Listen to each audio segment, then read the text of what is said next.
Hello friends, super magic રસોઈમાં મિત્રો હું આપનું સ્વાગત કરું છું। આજે હું કિચનને કનેક્ટેડ એકદમ ઉપયોગી એવી બે ટિપ્સ તમારી સાથે શેર કરું છું। તો તમને ચોક્કસ આ વિડીયો ઉપયોગી જ થશે। ગમે તો લાઈક કરજો, શેર કરજો અને સબસ્ક્રાઇબ કરવાનું તો ભૂલતા જ નહીં। મિત્રો આજે હું તમને બે રીતમાં, પહેલી રીત, આપણે ટોસ્ટર એકદમ ગંદુ થઈ જાય છે, દાજી જાય છે, તો કઈ રીતે સાફ કરવું ને ઈઝીલી, આપણને બહુ ટેન્શનમાં હોય છે, તો એ એક મેથડ બતાવવાની છું। અને બીજી, તમારે આજે પાણીમાં, કુકરમાં પાણી નાખ્યા વગર બટેટા કેવી રીતે બાફવાને, એ બીજી રીત તમને બતાવવાની છે। તો આ બંને ટિપ્સ તમને ઉપયોગી થશે, તો તમે એન્ડ સુધી જોડાયેલા રહેજો। તો હવે આપણે ચાલુ કરીએ। તો મિત્રો, જો આપણે ઘણી વખત ટોસ્ટરનો ઉપયોગ બાળકો કરતા હોય છે, લેડીઝ લોકો હાજર ન હોય, ઘણા છોકરાઓ એકલા રહેતા હોય, ત્યારે પણ ઘરે સેન્ડવિચ બનાવવા માટે ટોસ્ટરનો ઉપયોગ કરે છે। સેન્ડવિચમાં ખૂબ ચીઝ નાખીને પછી મેલ્ટ થઈ જાય છે, બહાર નીકળે છે, ત્યારે જો આ પોઝિશન હોય છે, તમને બતાવી પણ દઉં। જો આ નાના બાળકો કે એજેડ કોઈ પણ ઘણી વખત વધારે ચીજનો ઉપયોગ કરે ને ત્યારે ટોસ્ટરની આ પોઝિશન આવી જાય છે, તો આપણે લેડીઝ લોકો ટેન્શનમાં આવી જાય છે કે આપણું ટોસ્ટર ફેલ થઈ ગયું છે। હવે આને આપણે સાફ કેવી રીતે કરવું ને મિત્રો, એ પણ આપણે એક ટેન્શન જેવું છે, કેમ કે આ આપણે ખોલી તો આપણું જે નોનસ્ટિક પડ છે એ ખુલી જાય છે અને ટોસ્ટર ખરાબ થઈ જાય છે। તો મિત્રો, જો આ રીતે આપણે ઘણી વખત લેડીઝ લોકો ટ્રાય કરતા હોય છે કે આ ખુલતું જ નથી, બરાબર, જો એકદમ સ્ટીકી થઈ જાય છે કે આને કાઢવું તો હવે આ ટોસ્ટર જ આપણું ફેલ થઈ ગયું હોય એવું લાગે છે। જો આ ખુલે એવું જ નથી લાગતું। તો આના માટે હું તમને એક ઈઝીલી જાદુઈ તરીકે કેમ સાફ કરવું ને નવું ટોસ્ટર બની જાય ને, એ તમને આજે હું બતાવવા જઈ રહી છું। તો ચાલો આપણે હું તમને આગળ બતાવું। મિત્રો, હવે આને તમારે ઈઝીલી સાફ કરવાની હું તમને આજે મેથડ બતાવું છું કે કોઈ જાતના ટેન્શન વગર ઘરમાં અવેલેબલ ઇન્ગ્રેડિયન્ટ, એટલે કે આઈસ ક્યુબ, જે બરફના કટકા હોય છે ને, એ તમારે આ રીતે મૂકી દેવાના ટોસ્ટરમાં।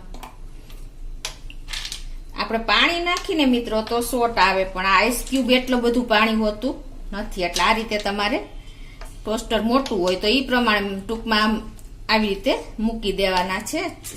લાંબી સ્ટીક હોય તો પણ ચાલે।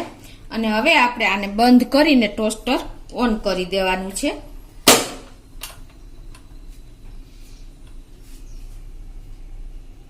જો આવી રીતે ધુવાળા નીકળે ને મિત્રો, એટલે આપણે ટોસ્ટર બંધ કરી દેવાનું છે। અને આપણે હવે જોઈ લઈએ, ટોસ્ટરની પિન પણ કાઢી નાખવાની મિત્રો, એટલે ટેન્શન ન રહીએ। જો છે ને મિત્રો, આપણે જે આઈસ ક્યુબ નાખ્યા હતા ને એ એકદમ મેલ્ટ, પાણી ગરમ થઈ ગયું છે એનું।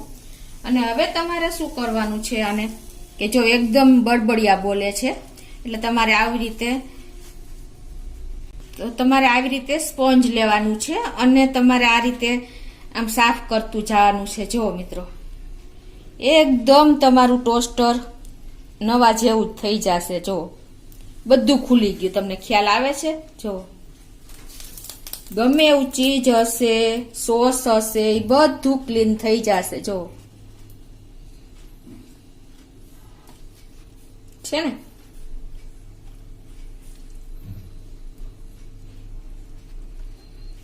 તો જો આ રીતે બધું તમે જોઈ શકો છો, એકદમ સ્પંજ થી આપણે બધું આવી ગયું।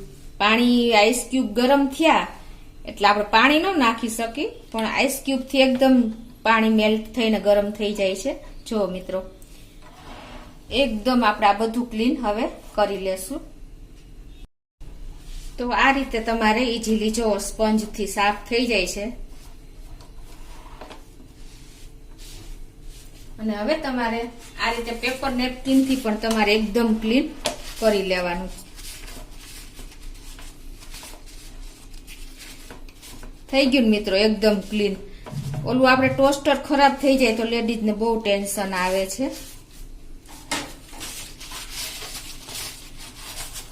આ રીતે મિત્રો, તમને ટોસ્ટર બગડી ગયું હોય તો ટેન્શન લેવાની જરૂર જ નથી। મેં તમને ઈઝી સોલ્યુશન બતાવી દીધું મિત્રો। કોઈ પણ લેડીઝ ને રોજ બરોજ આ ઉપયોગી થશે એવી ટિપ્સ તમને મેં આજે શેર કરી છે।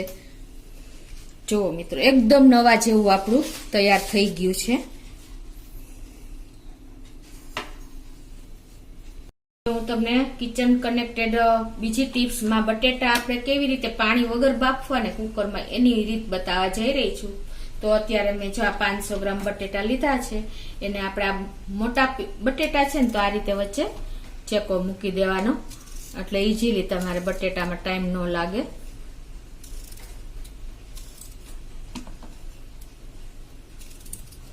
હવે તમારે આપણે આ બટેટા કુકરમાં પાણી નાખ્યા વગર બાફવાના છે, એટલે એકદમ મીઠા બટેટા થાય છે મિત્રો. તો એના માટે આપણે શું કરશું, પેલા કે કોઈ પણ તમારે કોટનનું નેપકિન કે કિચન નેપકિન હોય ને એ તમારે લેવાનું છે અને એને તમારે આ રીતે ભીનું કરી દેવાનું છે. મિત્રો આપણા બટેટામાં પાણી નહીં ચડે ને એટલે આપણા બટેટા એકદમ બફાઈને એવા મીઠા થાય છે ને, એની હું તમને આજે ટ્રીક બતાવું છું. તો આ રીતે આપણે પાણીમાં નેપકિન ભીનું કરીને નીચોવી લેવાનું છે અને પછી તમારે જે રીતે જો બટેટા જેટલા હોય ને, અત્યારે મેં 500 લીધા છે તો આને આવડું નેપકિન ઇનફ છે. તો આ રીતે તમારે ભીના નેપકિનમાં બટેટા સેટ કરી દેવાના અને પછી તમારે આ રીતે પેક કરી દેવાના નેપકિનથી. જો અને હવે તમારે શું કરવાનું છે કે હવે ગેસ આગળ આપણે આવશું અને ગેસ ઓન કરીને તમારે આ કુકર મૂકી દેવાનું છે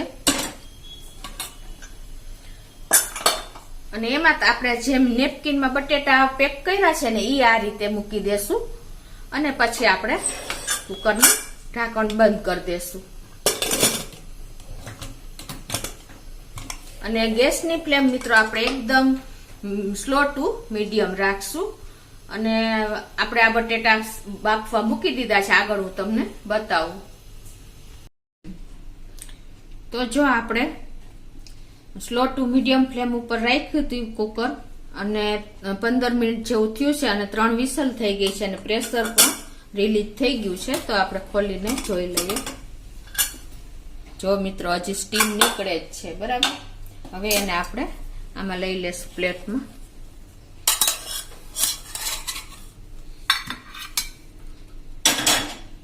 તો જો મિત્રો મેં કાઢ્યું એટલે નેપકિન પણ ખુલી ગયું છે અને આપણે બટેટા પણ જોઈ લઈએ.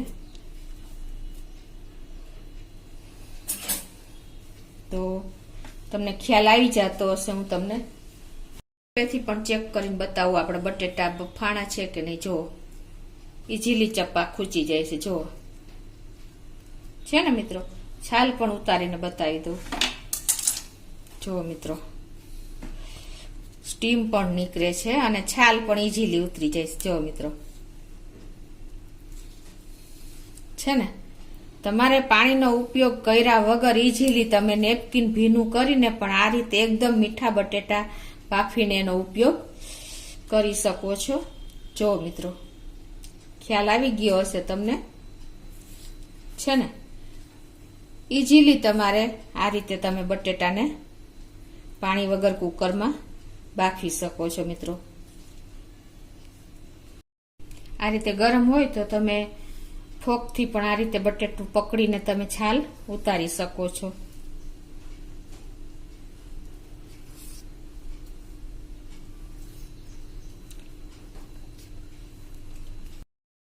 તો આ રીતે જુઓ મિત્રો કેવા બટેટા બફાઈ ગયા છે સાવ ઈઝીલી. તમે સાવ કોઈ પણ જાતનું પાણી વગર બટેટા એટલા મીઠા થાય છે આ, તો તમે સાવ ઈઝીલી છાલ ઉતારી શકો છો.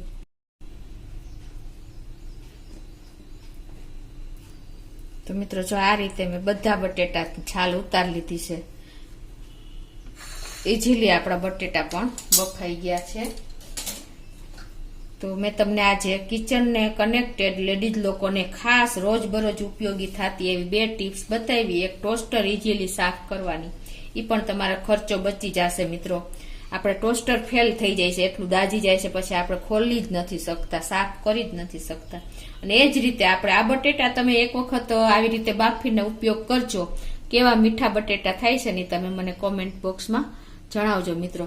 તો તમે આ રીતે પણ એક વખત ચોક્કસ ટ્રાય કરજો અને તમને મારો વિડીયો ગમે તો લાઈક કરજો, શેર કરજો અને સબસ્ક્રાઇબ કરવાનું તો ભૂલતા જ નહીં.